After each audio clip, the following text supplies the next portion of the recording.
ប្រទេសថៃកំពុងជួបគ្រោះអាសន្នធំហើយដោយទឹកជំនន់ធ្ងន់ធ្ងរកំពុងវាយលុកនៅខេត្តសង្ខ្លាបណ្ដាលឲ្យលិចព្រលានយន្តហោះយ៉ាតយ៉ៃនៅភាគខាងត្បូងនៃប្រទេសថៃយោងតាមការចុះផ្សាយរបស់កាសែតខៅសោតថៃបានបញ្ជាក់ថាលោកអនុទានច័ន្ទវរៈគុលនាយករដ្ឋមន្ត្រីនៃប្រទេសថៃនឹងធ្វើដំណើរទៅកាន់ខេត្តយ៉ាតយ៉ៃម្ដងទៀតនារសៀលថ្ងៃទី23ខែវិច្ឆិកាឆ្នាំ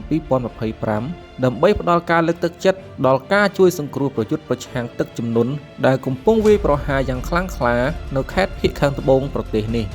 វិបត្តិទឹកជំនន់នៅក្នុងប្រទេសថៃក្នុងឆ្នាំ2025នេះគឺមានសភាពធ្ងន់ធ្ងរជាងបណ្ដាឆ្នាំកន្លងមកដោយទឹកជំនន់បានជន់លិចលង់អស់រយៈពេលជាច្រើនខែមកហើយដោយសារមានព្យុះកំណាចធំៗជាច្រើនបានវាយប្រហារប្រទេសថៃជាបន្តបន្ទាប់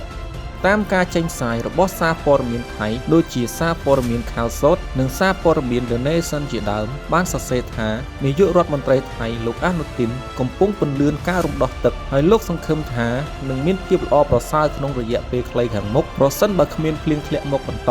បន្ថែមលើនេះលោកអនុទានបានបញ្ជាឲ្យមន្ត្រីទទួលបន្ទុកបើកប្រាក់សំណងជូនពលរដ្ឋជាបន្ទាន់ដោយមិនចាំបាច់វិយតម្លៃការខូចខាតនោះទេ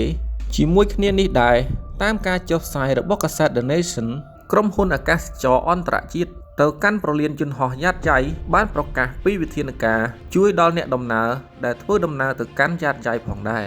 ទឹកជំនន់បានវាយប្រហារខេត្តសង្ខ្លានៅភាគខាងត្បូងថៃយ៉ាងខ្លាំងសូម្បីភាគីម៉ាឡេស៊ីដែលស្ថិតនៅជិតតំបន់ភាគខាងត្បូងថៃក៏រងផលប៉ះពាល់ខ្លាំងក្លាដែរដោយក្នុងនោះប្រជាជនម៉ាឡេស៊ីប្រមាណ 4000 គ្រួសារបានរងផលប៉ះពាល់ដោយតម្រូវជម្លៀសខ្លួនចេញពីលំនៅឋាន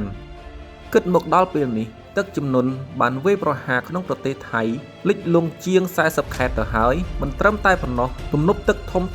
របស់ថៃដូចជាទំនប់ទឹកអាជីវជានិងទំនប់ទឹកភូមិបលជាដើមកំពុងប្រឈមនឹងការបាក់រលំដោយឡែកប្រជាជនថៃវិញមួយចំនួនត្រូវរស់នៅលើទឹកមួយចំនួនបានភៀសខ្លួនចេញទៅរកទីកន្លែងដែលមានសុវត្ថិភាពនិងមួយចំនួនទៀតត្រូវបានជាប់ឃុំនៅក្នុងផ្ទះដោយសារទឹកជំនន់មិនត្រឹមតែប៉ុណ្ណោះក៏មានប្រជាជនខ្លះបានបាត់បង់ជីវិតផងដែរអរគុណសម្រាប់ការតាមដានទស្សនាជួបគ្នានៅវីដេអូបន្ទាប់